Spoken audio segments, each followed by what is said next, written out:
Good morning students, class 11। हम आपको जो है कोशिका के चैप्टर का जो है वीडियो वगैरह भेजे थे। अब बीच में काफ़ी गैप हो गया था, उसके बाद आज से फिर शुरू कर रहे हैं। इसमें देख लीजिए क्लास 11 में पहला जो था वह कोशिका के बारे में था। थोड़ा सा हम समरी आपको बता दे रहे हैं कि क्या हमने पढ़ाया था। इसमें जो पहली चीज़ बताई गई थी कोशिका किसे कहते हैं, तो कोशिका हमने आपको बताया था जीवधारियों की संरचनात्मक और क्रियात्मक इकाई कहलाती है। मतलब अगर कोई जीवधारी है, उस जीवधारी की जो संरचनात्मक और जो क्रियात्मक इकाई होती है वह कोशिका कहलाती है। और कोशिका की खोज सन 1665 ईस्वी में रॉबर्ट ने किया था। 1665 ईस्वी में किसने किया था? रॉबर्ट ने। तो रॉबर्ट नामक वैज्ञानिक ने जो है कोशिका की खोज की थी। कब की थी? 1635 ईस्वी में किया, 1665 ईस्वी में किया। और उन्होंने क्या किया था? एक कार का टुकड़ा लिया था, कार का टुकड़ा लिया था और इस टुकड़े को जो है उन्होंने क्या किया, उसका अनुप्रस्थ काट काटा, 36 काट काटा। और 36 काट काटने के बाद जो होता है कि उन्होंने स्वनिरुद्ध जो सूक्ष्मदर्शी थी उसकी सहायता से उसको देखा और देखने के बाद उसको मधुमक्खी के छत्ते के समान उनको रचना दिखाई दी। यह खाली कोष्ठ दिखाई दिए। उन कोष्ठ में से एक कोष्ठ को उन्होंने क्या नाम दिया था? कोशिका का नाम दिया। उन्होंने कहा जैसे मधुमक्खी के छत्ते के निर्माण के लिए कई कोशिकों की आवश्यकता होती है, उसी तरह हमारे शरीर के निर्माण के लिए इन छोटी छोटी इकाइयों की आवश्यकता होती है और उन्हीं इकाइयों को कोशिका नाम दिया गया। यह तो कोशिका की खोज कहाँ से हुई? कार्प के सेल से हुई, कार्प के टुकड़े से हुई।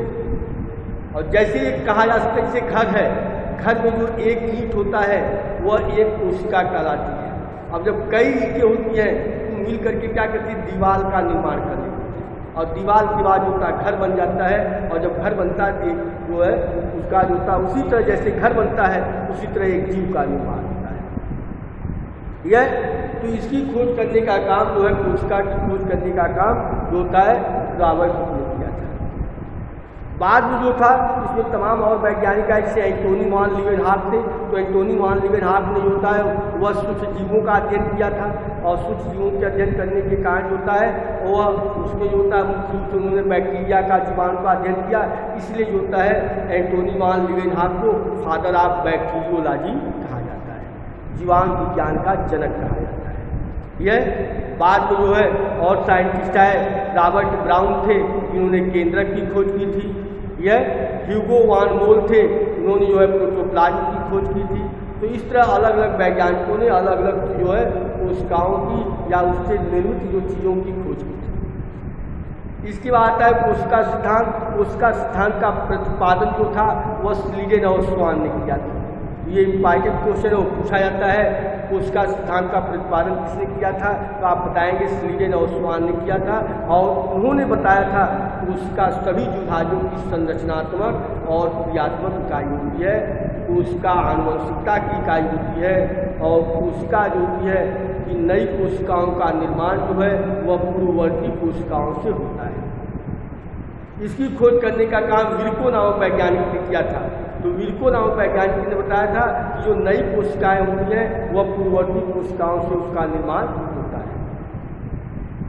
यह और इसके बाद जो है कोशिकाएं दो प्रकार की होती हैं, एक प्रोकैरियोटिक होती है, दूसरा यूकैरियोटिक होती है। तो हमने आप प्रोकैरियोटिक और यूकैरियोटिक के बारे में बताया था डिटेल में।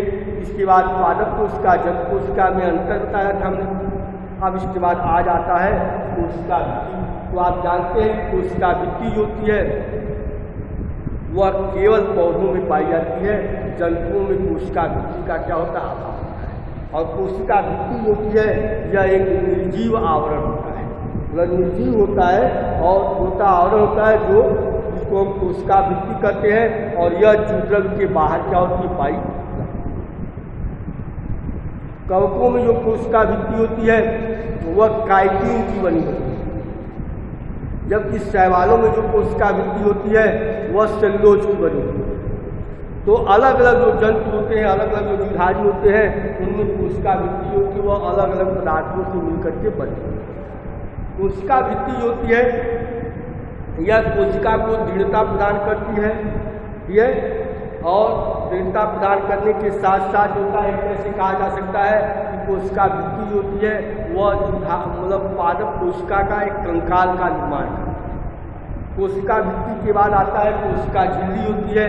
कोशिका झिल्ली होती है वह कोशिका भित्ति के नीचे एक आवरण होता है जिसको हम कोशिका झिल्ली कहते हैं।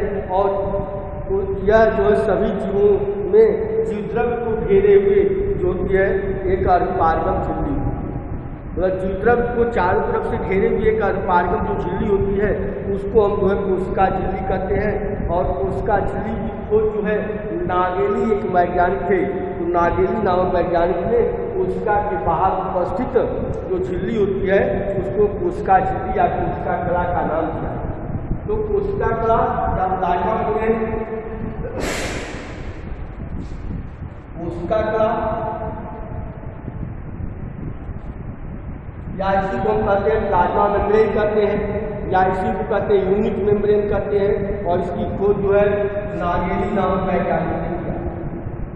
नागेली नामक वैज्ञानिक ने कोशिका झिल्ली की क्या है खोज की थी या कोशिका कला की खोज की थी। यह जीवद्रव्य को चारों ओर से क्या करती है घेरे हुई रचना होती है और अर्धपारगम झिल्ली की बनी होती, मतलब अर्धपारगम झिल्ली इसके अंदर पाई जाती है। ठीक है, और यह जंतु कोशिकाओं में पाई जाती है। यह जंतु कोशिकाओं में यह सबसे बाहर का आवरण होता है, जबकि पादप कोशिकाओं में कोशिका की भित्ति के नीचे का जो आवरण होता है वह कोशिका कला कहलाता है। यह अब कोशिका झिल्ली होती है या कोशिका कला होती है यह लिपिड प्रोटीन की बनी है। लिपिड प्रोटीन और कार्बोहाइड्रेट मतलब होता है, यह होता है कार्बोहाइड्रेट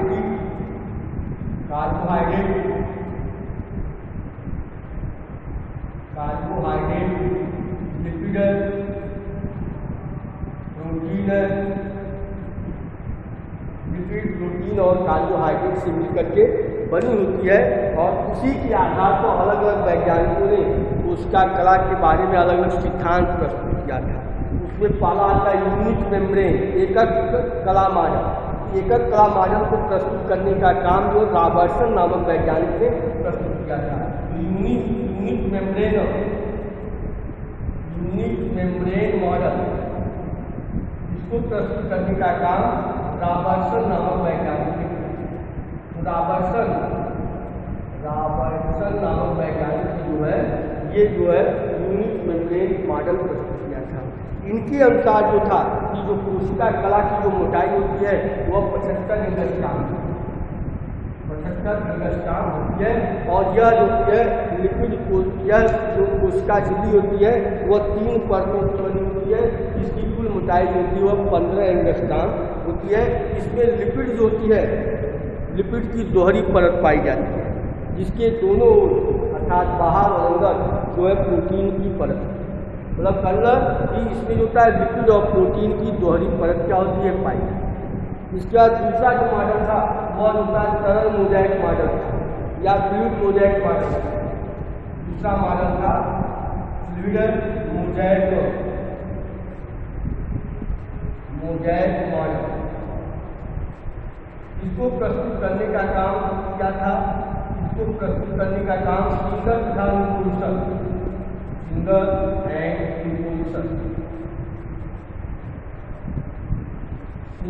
निकोलसन नामक वैज्ञानिक ने तरल मोज़ेक मॉडल प्रस्तुत किया था और ये 1972 में प्रस्तुत किया।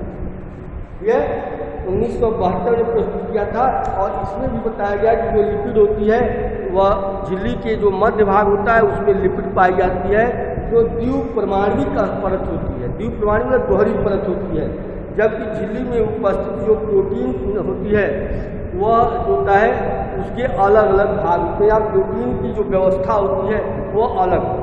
उसमें परिधीय प्रोटीन होता है, मतलब परिधि की तरफ प्रोटीन पाई जाती है यह, और इसके अलावा जो होता है कि जो होते हैं आंतरिक प्रोटीन पाई जाती है। तो परिधीय और आंतरिक प्रोटीन जो होती है वह भी दोहरी इकाई की बनी होती है। तो इसमें जो होता है वह लिपिड के अंदर जो होती है तैरती हुई अवस्था में पाई जाती है। तो वह जो होता है वह फ्लूइड मोज़ेक मॉडल या तरल मोज़ेक मॉडल कहलाता है। और ये आधुनिक मॉडल है जिसको प्रस्तुत करने का काम सिंगर और निकोलसन नामक वैज्ञानिक ने किया। इसके बाद कोशिका द्रव्य आता है, साइटोप्लाज्म आता है। तो कोशिका द्रव्य जो होता है वह जो यूनिट मेम्ब्रेन होती है इससे जो है कि क्या होती है, घिरी होती है और इसमें विभिन्न प्रकार की जो संरचनाएं होती है कोशिका द्रव्य में पाई जाती है। तो कोशिका द्रव्य का मतलब होता है कि कोशिका कला के जो होती है अंदर जो तरल पदार्थ भरा होता है उस तरल पदार्थ को, या हम कहें कि जीव द्रव्य को चारों तरफ से घेरे रहने वाली या कोशिका कला को चारों तरफ से घेरे रखने वाली जो झिल्ली होती है उसको हम जो है कोशिका जो है भित्ति कहते हैं या कोशिका कला कहते हैं। और उस कोशिका कला के अंदर जो तरल पदार्थ पाया जाता है उसको हम कोशिका द्रव्य कहते हैं। और उस कोशिका द्रव्य के अंदर तमाम जो संरचनाएं पाई जाती हैं जिनमें माइटोकॉन्ड्रिया है, क्लोरोप्लास्ट है, लाइसोसोम है, गाल्गी बॉडी है, ये तमाम जो संरचनाएं इसके अंदर जो है पाई जाती हैं। यह जिसको हम जो है आपको एक एक करके समझाएंगे इसमें क्या क्या चीज़ें पाई जाती हैं।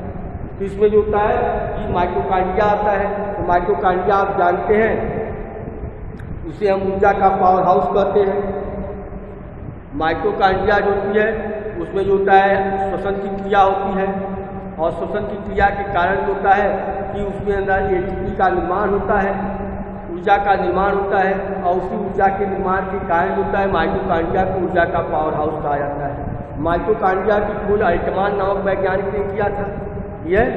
और यह जो होता है अर्धस्वायत्त कोशिकांग होता है, इसके अंदर जो होता है डीएनए पाए जाते हैं और वह अपना जो है स्वतः या हम कहें कि स्वयं जो होता है डिफरेंट करने की उसके अंदर कैपेसिटी होती है, उसके अंदर रेप्लिकेशन करने की कैपेसिटी पाई जाती है, इसलिए जो होता है उन्हें अर्धस्वायत्त कोशिकांग कहते हैं।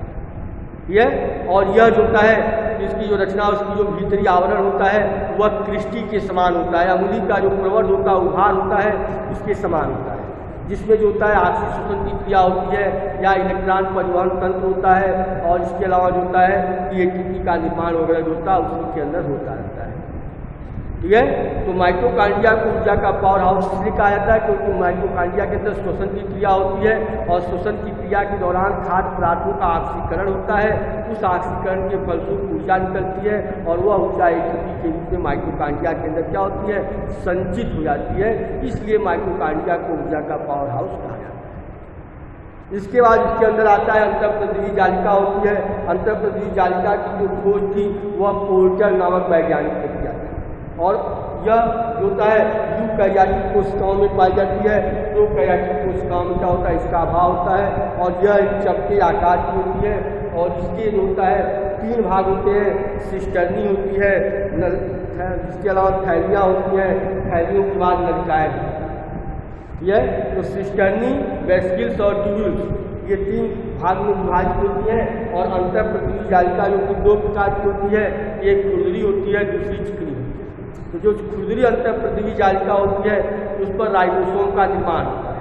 तो आपसे क्वेश्चन पूछा जाता है कि राइबोसोम का निर्माण किस पर होता है, तो आप बताएं जो खुरदरी अंतःप्रद्रवी जालिका होती है उस पर राइबोसोम का निर्माण होता है और राइबोसोम जो होता है वह प्रोटीन सिंथेसिस में क्या होता है, सहायक होता है। तो राइबोसोम हो गया, माइटोकॉन्ड्रिया हो गया, गाल्गी का लाइसोसोम, ये सब तमाम जो सेल ऑर्गेनेल होते हैं जो पाए जाते हैं उनके कुछ न कुछ कार्य। यह आपको धीरे हम आपको बताते हैं। धन्यवाद।